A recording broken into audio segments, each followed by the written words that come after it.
Dee-dee-da-da-da-da-da. Bring it up, Dick, all the way. All the way up. Bring it up, up. Key, mic off. Out.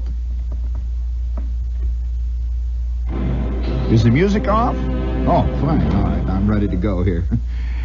Listen, I don't know whether or not we should approach this head-on, or whether we should approach it obliquely, or is it obliquely, as they say in the Army. But I don't know whether we should do it head-on, whether we should go right into the bushes, whether we should attack it with all the venom we have, or whether we should just relax and let it happen to us. I see where another writer is being hailed for writing another anti-mother book. Have you read this? Oh, it's a big deal. Life magazine, all this stuff. And I can only say that every time you want to really score with the reviewers, write a book showing mother as monster, battling and battering the poor, sensitive psyche of a young youth. Of course, most youths are young, but not necessarily so. I used it not wrongly there. Battering the psyche of a youth growing up in the hard-bitten world of New York's Upper East Side, where money is thick and rich and where the privet hedges are impenetrable. Now, I must say, there has to be a time. There must come a time. Of course, it will never come from the radio. I'm perfectly aware that anybody on the radio is considered a kook and not qualified to talk about important things like writing. But there has to come a time when somebody is going to have to give a rebuttal. And I'm not talking about a pro-mother rebuttal, which, of course, it'll automatically be called. I am forced to believe, not coming from this section of the country, that the mother monster is almost totally a product of Eastern writing circles. I'm forced to believe this. Now, I'm not saying that there aren't millions of monster mothers in the Midwest, but the mother as monster is not singled out from all the rest of the monsters in society in general. Now, do you follow what I'm saying there? That the mother as monster, I believe, is a product of a certain culture and a certain ethic. I must say, I think that Sigmund Freud belonged to that ethic. And I know this is going to be misinterpreted in many circles, but I do believe very strongly that the mother as an overpowering figure is largely an Eastern, particularly a New York concept. That very few of them are ever seen west of Rahway. I mean, it is a fact. And I have read so many of these novels. In fact, I've read all of them that I could lay my hands on, ranging all the way from Salinger through Philip Roth, through Friedman, and so on, all the way up and down the line.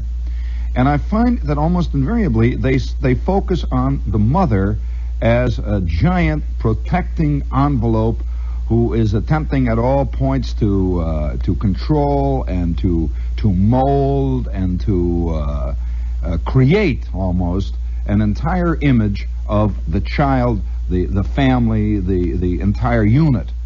Now, it's never pointed out, at least I've never heard any reviewers point out, that this is not a universal, certainly not a universal problem. And in fact, I must by way of rebuttal, I must say that one of the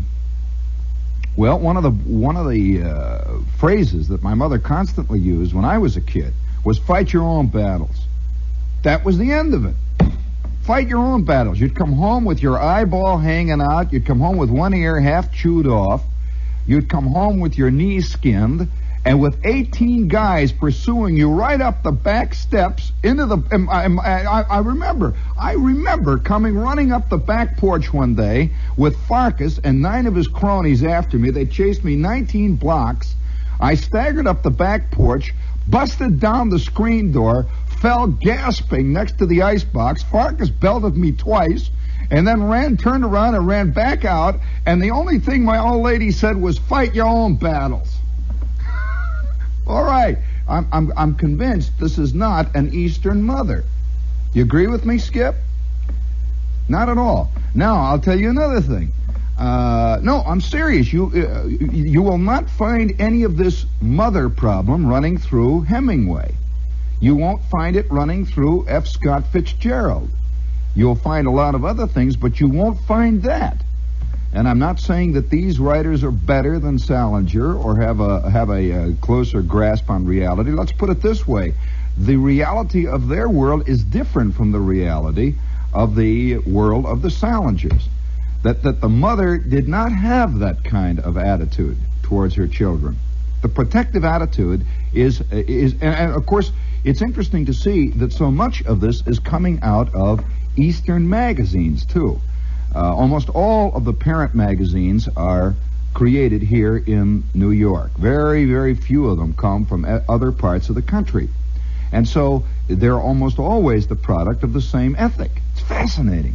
I can remember when I was a kid listening to programs that would come out of New York, family-type shows, where the mother was the big, all-enveloping type character. Say somebody like Ma Goldberg, Mrs. Goldberg. This was the kind of mother we never had. There was no mother like that in any of the families I knew. Very few. I will say this, however, that there were one or two, maybe three out of all the kids I knew who had mothers who protected their kids, and they were considered real oddballs. I remember Mrs. Van Hoos, who for years kept Tommy from playing baseball and football because, quote, well, I don't want him to go out and get hurt. Well, she was considered a real nut and an oddball in our neighborhood, and apparently it's quite the other way around here in the East. I'm just wondering what kind of an ethic this comes out of. Now, it is not that I'm attacking one ethic. Now, I must say this: I'm not attacking one particular ethic and attempting to replace it with another and saying that this ethic is better than that ethic. I'm merely saying it is extremely different. And so, and I can also say this, that if a man ever gets up and says in the presence where that ethic is strong, in the presence of people, if he ever gets up and says, yes, but mothers aren't like that, he is considered an apologist for motherdom, which is a terrible, terrible thing to be. I mean, it is the world's worst thing. And he can be very truthful in saying that. I can remember another time. Of course, these things go on, and I don't recall more than 4 or 5 occasions in the entire time that I went to grade school up through high school that I even heard of a mother coming to school to complain about the treatment that her child was getting at the hands of those terrible, ferocious teachers. And apparently that seems to be a big thing in the East. It really does. Now, if you're going to say to me, well, things have changed, I disagree completely. Things have changed. Oh, no, it's not all over. You're wrong, see, because you're from the East. You think it's that way, too, in Milwaukee. Well, let me tell you, more than one kid right now is saying amen, listening to this program in Lexington. I'm sorry, it is a different ethic. I'm sorry. Oh, sure. You would see, because I believe that we get the impression that things are changed all over because that's what we read. But where do we read it from? Where is it published? Madison Avenue. It's published by a bunch of guys who grew up under the umbrella of Salinger, and the guys are all living in Darien and over here in Bronxville, and they're writing about what's happening in Idaho. Well, I'm not so sure. Don't really. I think one of the great mistakes we make in this country is to believe it is one country. We like to believe that what we read in McCall's is what is happening all over the country. We like to believe that what we read in the New York Times is what is happening all over the country. I am sorry. Having come from another part of the country and incidentally having still close contact and ties with that part of the country, I can tell you that many of the reports are fallacious. I'm sorry. That it would. I'll give you a little example of that. Just last year, I had a friend who was teaching school and had taught school for 15 years in a Midwestern town. he got a chance to come east. He wanted to come east. There were a lot of reasons. One of the reasons was he was working on a PhD. He wanted to come out east and finish his work on it. And he was working in a high school. So he came east to work in this high school. And I'll never forget, this is just last year, I'll never forget having a drink with him over here at the Blue Ribbon on 44th Street. And he's distraught. He's out of his mind. After 3 weeks in an Eastern school, he said, I don't know what this is about. Every 20 minutes, there's a parent on the phone wanting to know, what's the matter with John? He came home today and he looked very unhappy. And he's now not saying anything. He's in his bed. What are you doing to him? And he said, what do you mean, what am I doing to him? The idiot doesn't know anything about algebra. Look, get him on the stick. And they say, what do you mean, get him on the stick? This kind of talk. And he says, for crying out loud, he said, within 3 weeks, he is out of his mind. And I might point out, after 1 year, he had it. He quit. He's through. He's left the whole scene. And now, as far as I know, he's back in the Midwest. And he's happily teaching kids again, rather than kissing their little you-know-whats, which is a very different process. Speaking of kissing little, this is WOR AM at FM New York. Hit the little thing there, will you please, Skip? Welcome aboard, sir. Who is the ale man? Your stateroom is ready, sir. He could be you, a man with a thirst for a manlier brew. The captain would like you to dine with him. 3 out of 4 men every time choose the bolder, keener tasting ale. Can I get you anything, sir? Ballentine. You thirst for adventure, for something new. You try a Ballentine Ale. This one's different. Bolder, keener, more to the point. Suddenly, you're a confirmed Ballentine Ale man. Welcome aboard, Ale man. Who is the ale man? He could be you, a man with a thirst for a manlier brew. 3 out of 4 men every time choose the bolder, keener tasting ale. Ballentine. Now, to carry this little discussion further from my reading and from living that I have done around the country, I've lived in the South, by the way, Skip, in case you're interested. I lived for a considerable time, long enough to know something of the ethic, both in Florida and in Kentucky. These are both, of course, Kentucky is not truly a southern state, but certainly Florida is. And I found that up to a certain point, but with certain very distinctive variations, this ethic also holds good in large areas of what they often call the Old South. Of course, the reasons for this are manifold, and the South, in its own way, worships women the way the Eastern ethic worships women. You'll find that most of the theater in the East is based on the worship of women. That the most important part of a play or a movie or a show is about the girl. What about the girl? The love for a woman seems to be the most difficult thing in the world to obtain for an Eastern writer. I mean, really, it's like chasing Moby Dick. It's like chasing the white whale. And it never would occur to somebody living in large parts of Wisconsin or Indiana or Illinois that it is difficult to have a woman who loves you. This is just accepted as a normal, natural state of affairs, that either she does or she doesn't. And if she doesn't, too bad, there are others. And that's the end of it. But out here, of course, it seems to be the subject for fantastic breastfeeding, particularly in the work of, say, people like Arthur Miller. I went down and saw After the Fall, and I couldn't believe it. I mean, why doesn't he just say, well, too bad, baby, there's others, and go out and get one? But instead, breastfeed, oh, but I love, and it goes on and on. This can only come from an ethic that worships at the feet of women the way other ethics worship at the feet of golden calves. It's a fantastic thing to see, and yet no reviewer ever points it out, that this is a localism. Down south, it's also the same thing. You see it running through the works of Tennessee Williams. It runs through almost all of the southern writers in one way or another, but it's a different, very different, though. If you look at it through Williams worships ancient ladies you might say the Mother Emeritus is what he worships at the foot of and fears too. And that's not quite the same as the Eastern ethic, who worships at the foot of the operating lady, the one who's really in business. Now you'll find this running through almost all of the Eastern writers. I'm fascinated by reading some of them. I'm fascinated in the sense that it is hardly ever pointed out. And of course, I can only say this too, that why this seems to be a universal today, and it does seem. Most people look at me blankly and say, well, what do you mean? That's throughout all writers. Well, I can't agree. I think that that today the novel writing art has largely left most parts of the country, with the exception of the South and the East.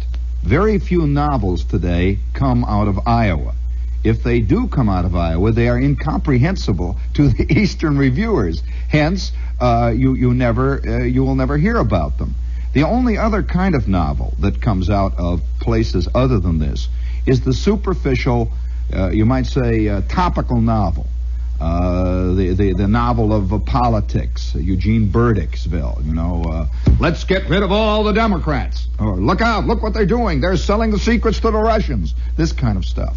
But you will very, very rarely find any of the more serious exposés of the jangling nerve ends of the human soul, as they're always described in the blurbs, coming out of, say, Minnesota, or out of Iowa, or Indiana, or Wisconsin, or Ohio. They come out of right here, and they will be out of right here for a long time to come. Because for the very first time, I think, in American literary history, almost the entire world of communication is controlled and is, I guess, is part of. It's not only controlled, it's like a godhead that has grown out of the body of New York City. In short, you're probably aware that so many of the book reviewers, what the New York Times says about a book is as important in Hessville, Indiana, as it is in Staten Island. You're aware of that all over the country, the New York Times book review is read as the Bible. Now, who writes the New York Times book review? Well, it comes from 43rd Street over here. And so you'll find, and here's another interesting little slant that they've got on book reviews. It's a fascinating thing that I think should be pointed out. That you take the New York Times book review section, and also you take the Herald Tribune book review section. Almost all of the reviews in those book review sections are written by novelists. Believe it or not, this is the only field in the world where one man is called upon to criticize the work of another man, both in the same field. This produces, of course, a vastly incestuous situation. And so if Salinger is called upon to review, he would never do it, I guess, but Philip Roth is always reviewing books. If Philip Roth is called upon to review a book written by a guy from Iowa who does not hold that the mother is the all-encompassing monster, naturally he's going to think it's an idiotic book. He's not going to like it because he literally believes that this is the way life is. And he will say, oh, this is a namby-pamby apologia for blah, blah, blah, blah, blah. Never understanding, of course, or apparently wanting to, that this man's attitude towards family life in Iowa is based on his life and is really is very realistic. He's talking about a different ethic. And so we produce in this country an incestuous kind of writing where writers are continually talking about other writers, and gradually the field has narrowed down now to the point where only one kind of writer can survive in American literary circles. One kind. He has to have a certain attitude. He has to have a certain viewpoint towards life. He has to have a very definite, bounded viewpoints that are clearly understood and are in a very definite way are decided upon before the fact. Now, this also certainly holds true in plays. How many plays do you ever see that were, let's say, written in Duluth? and about life in Duluth. Once in a while, you'll find the heart-rending, the soul-reaching, searing drama of the Midwest, written by, say, an Inge. And yet, oddly enough, Inge, who is part of the American Eastern theater complex, will be applauded because he's one of the very few Midwestern writers who shares attitude with the Eastern writers, and so naturally will be applauded. He, however, has shifted. You see, his attitude, which comes from a certain kind of Midwestern ethic, holds that the father is the evil one. The father is the evil one in his ethic. Now, you'll very rarely find this in a good Eastern writer. The good Eastern writer's father is a little shadowy man who sort of says, "Well, what can you do? What can you do?" This is the Eastern father. This is the Eastern symbol.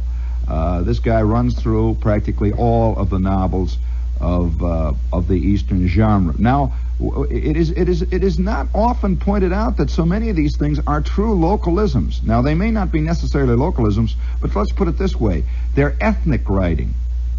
They have a specific point of view that it rises out of a certain ethic or a family structure, which is not necessarily universal. The assumption of universality can be very, very easily made because, again, of that incestuous quality of American reviewing, American communications, American attitudes. I picked up the other day a copy of a Midwestern book review section. Now, this comes from one of the better papers in Chicago, and they have a section just about like here. They have a section like the Trib or the New York Times has. And it was fascinating to read two books being reviewed by literate men. One book being reviewed by the New York Times and by Life magazine, the same book being reviewed by a Midwestern reviewer, and both of them are diametrically opposed in their conclusions about the book. The book in particular that I'm talking about is the book by Friedman, the most recent one. What's the name of that again? I forget the name. Anyway, it's the guy that wrote Stern. But it was intriguing to see the different attitudes that two literate people can have about this, Kiss Mama. Even the title tells you a great deal about what it's about. Now, the one thing, though, that I'm saying, I'm not arguing whether or not Friedman has a legitimate point of view. He certainly, obviously does. I'm saying yes. But to assume that this is universal, to assume that this is not genre writing, is to make a great mistake about the nature of man himself. To ignore this now, and I enjoy his writing immensely. But I can only say that I disagree with his conclusions because the ethic that I come out of is at great variance. I know I would suspect that large numbers of the people who are college dropouts have been conditioned by this particular ethic. That the minute things get rough in their junior year, they want to quit. Primarily because mother doesn't seem to be able to do anything. She does not seem to be able to have any influence over the liberal arts department. And so there's only one thing you can do. You can cut out. That's all. And go home and write an angry play denouncing university life. Showing it for the sham and the fraud that it is. I suspect that the average university here in the East would be far more loved and attended if you could create the administration building in the form of a big fat lady sitting there with curlers in her hair and with a plate of strudel there ready to be served. I suspect that this would then become a loved campus.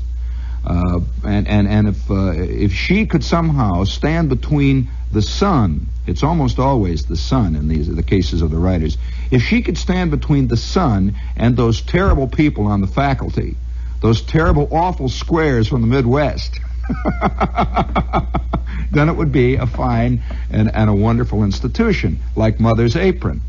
is a fine and wonderful institution which is both hated and loved. I have a friend of mine who is a playwright. This guy waxes eloquent about his mother. He talks about her endlessly, and of course he's lived his entire life in the city limits of New York City. He calls her on the phone every hour on the hour, and yet hates her with a violence that I have never yet seen in a man of my close acquaintance. He hates her, and yet it comes out in unconscious ways. Many important ones, and I think this definitely comes out of this particular ethic. Now, this is the kind of show I'm sure there's going to get a lot of people uproar. There's going to be millions of phone calls about this, but I'm sorry. I'm just stating another viewpoint, and I'm not. Again, I must give you I must throw in the disclaimer here. I am not saying that the viewpoint is not valid. I am not saying that the viewpoint of Salinger, Roth, etc. is not valid. It is for their particular their philosophical structure, their particular family ethic. Fine, absolutely valid. But then again, on the other hand, what they have done, unfortunately, since they do control most of the media of communication, the reviewing circles and so on, have rendered all other viewpoints invalid. This, I think, is the prime danger. And so if a man were to write out of his knowledge of life, say in Indianapolis, unless he accepted the Eastern attitudes, his novel would be called superficial, ridiculous. It's trite, it's trivial, blah blah blah blah blah. He does not go into the the deeper philosophical and psychological connotations of life amid the jungle. And I'm curious. Now, what this causes, of course, it causes great confusion on the part of people, also politically too. This has connotations that go far beyond the novel. If it were just a novel, I'd say, well, fine. So this little play, it's Funsville. Go ahead. I mean, what danger is there in a novel? I can only say this, though, that since most people have accepted the universal ethic, this as a universal ethic, you see it on TV shows, you see it in almost every Broadway play, almost every movie that's produced has this running through it in one way or another. It produces a great sense of non-communication and confusion in the minds of literate people when they find other literate people diametrically opposed to them in attitude, in viewpoint. And they think it comes from perversity. They think it comes from dishonesty. They think it comes from, quote, not understanding the realities of the situation. And so when a man from East 79th Street meets a man from, say, Cleveland Street or let's say from Woodland Avenue in Chicago, which is a parallel situation, a parallel economic basis, he will find the two of them generally have absolutely no point of contact, unless it be the most superficial. They're both Americans. They both spend the same kind of money. They both have the same stamps. They both drive a Pontiac, maybe. That's about it. And there's a confusion because one man has been taught from very, very early childhood, fight your own battles. That's the attitude. Fight your own battles. You're out in the world. If the world hits you in the face, you've only got one response. Either hit it back or run. But you got to do your own running or you got to do your own hitting. Now that is literally the ethic in millions and millions of homes throughout the Midwest. There is no such thing as the overprotective mother in countless homes that I know of. It just doesn't exist. And don't say, well, that was when you were a kid. I'm sorry. It's an ethic. It has nothing to do with when you were a kid. Isn't it interesting how large numbers of people think their ethic is unchanging and other people's continue to change constantly? That I'm sure that Salinger, who was far older than I am, would say to me, oh, yes, but things have changed in Hammond. It's that way now. But, of course, things have not changed since he was a boy on the Upper East Side of New York. This is one of those things that my ethic is rock-bound and unchanging. Yours is on the shifting sands of no philosophy whatsoever. So stop it. I'm afraid it ain't that simple. and that things do not change that rapidly. And throughout millions of homes, I know for a fact that the general attitude, if for example, if the father decides in a Midwestern home that the kid needs a swat across the buttocks, the mother seriously, the mother would never think to say, "Oh, but poor Johnny, look at him, he's so, stop it, you beast." This would never happen. Never. In fact, she would add a couple of whacks herself. So in the end, it results, and I'm not saying it's better. Now again, a lot of little ladies are getting very angry from the progressive world of the colleges and schools. I am not saying it's better. I'm saying it produces a different kind of man. Very different. He's not better, he's not worse. He's just merely very, very different. And I'm constantly surprised at the number of men I meet here in New York City who are in their late 20s, 30s, all the way up through their 40s, who spend every available minute visiting their mother, calling their mother, visiting their mother. I never saw anything like it. It's fantastic, you know. And of course, the one great fear that they have is with their, and I've seen guys have violent arguments with their wife, because the one thing they don't want is for their mother to get upset. They don't want their mother to get upset. And this seems to be a tremendous problem in the East. I'll tell you, this would vastly surprise a Midwestern mother, namely my own. Many's the time I said, "Oh, for God's sakes, Ma, will you stop being so stupid? I've had it." I don't know many guys here who would do that. It has nothing to do with disrespect for my mother. It's appreciation for my mother as a human being and not a mother. That the mystical word mother has fantastic connotations in this particular kind of ethic. And it has connotations which are far over and above and beyond the connotations in other societies. I'm sorry. It is a fact. Now, of course, there are going to be a lot of argument. People are going to write. I know I'm going to be knee-deep in letters about this thing. But it is a confusing thing, and it gets to be vaguely irritating to sit night after night and read review after review about the same subject, about the same problem, mother. And of course, the implication being, you know, I found it so fascinating to find that since the Midwest does not read many of these books, it is assumed that this is because the Midwest is illiterate. I've heard many people say, "Oh, yeah, but you know, I mean, oh, they would never understand that in Cleveland." But that's right, they wouldn't understand it in Cleveland. Not because they're illiterate or not sensitive, but because it would have roughly the same meaning as if you were to sit down and try to read and try to associate with and try to make contact with the problems of a very special group of people living a very involved family life in Brisbane, Australia. Now, would you be called illiterate because you couldn't make contact with that? Would you be called insensitive? No. You'd simply say, and you'd refer to it as that. You'd say, well, this is a genre novel. It's a novel about a specific way of life, and it's a specific way of life that has validity there. I find it interesting, but not moving. I find it that way. That's the way I find most of the novels that I'm supposed to be moved by. Interesting, but not moving. And I'm sure that if you spent your life living over shafts on East 65th Street in the shadow of Central Park, you would find every last word written by Philip Roth profoundly moving, because it's about you. Everyone is moved when he's written about. I don't find it so. Now, is this because I'm insensitive? Oh, yes, a lot of people will say that. Yes, it's because you're narrow, they will say. Well, do you find life on a farm in Iowa profoundly moving? No, I doubt very much whether you'd be even interested in it. Maybe interested, that's all.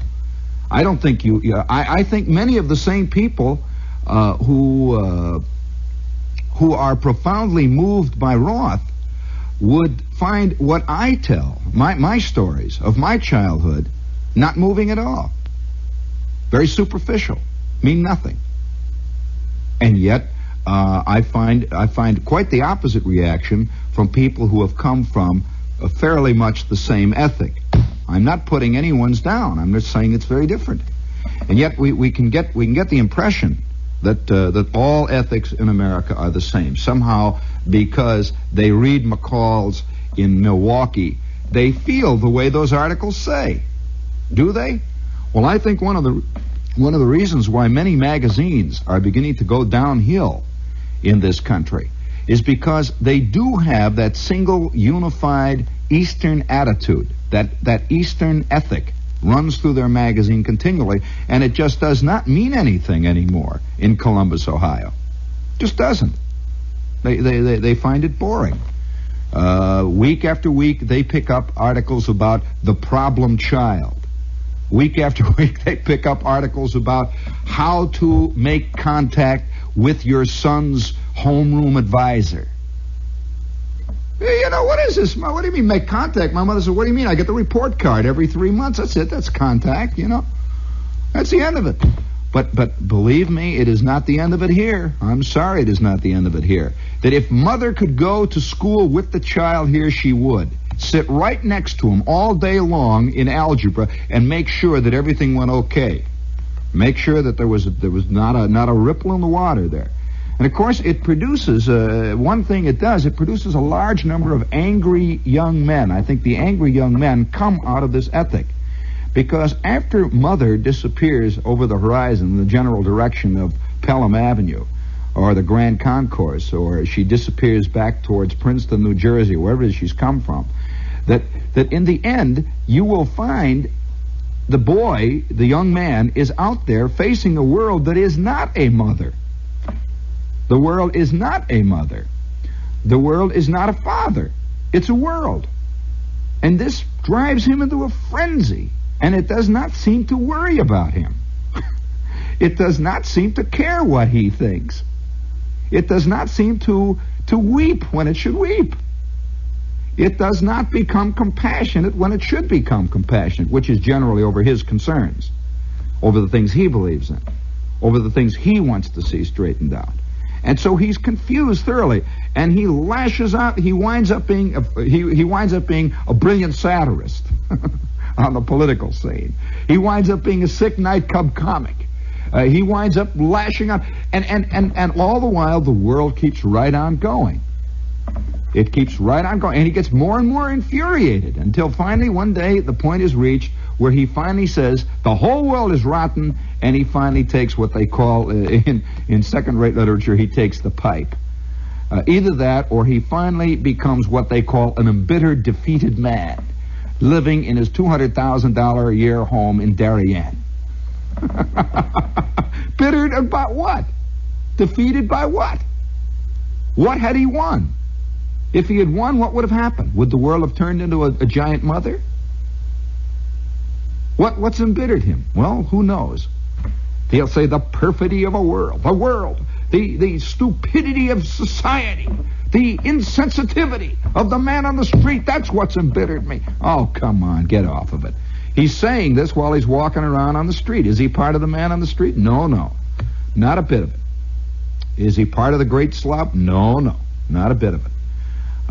He's not part of any of those things. And incidentally, I hope you understand that during the recent series we did on the slob, I certainly included myself.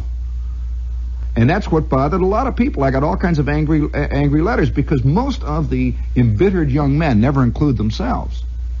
Never include themselves. They only pick out various groups that they are embittered at, and their group, of course, is the group which has the receptacle of beauty there within its own grasp. Well, I'm not so sure. I'm not so sure. This is getting to be, I suspect, getting to be a bigger problem in America because of the unification and the gradual defeat of the local method of and the local means of communication.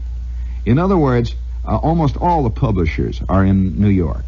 Let's face it. Practically all the literary agents are in New York. I don't think they don't control a great deal of the literary world. almost every serious magazine is published right here in this town, and it's printed by it's almost all the men who write these things. Almost all the men who publish are Easterners. Now, if they aren't Easterners, there's another interesting side issue, that many a man will grow up in Cleveland and not understand or not fit into the ethic, and he flees to New York, where he will find a comforting and a sympathetic ethic. So you'll say, well, what do you mean? The guy that wrote that piece for the Herald Tribune, he used to live in Cleveland. That's quite true. But remember, he fled to New York. This makes him a different kind of Clevelander. And I'm not giving any apologia for Cleveland. Don't hold your finger up too long. It gets a little distracting, honey, after the first 5 minutes, you know.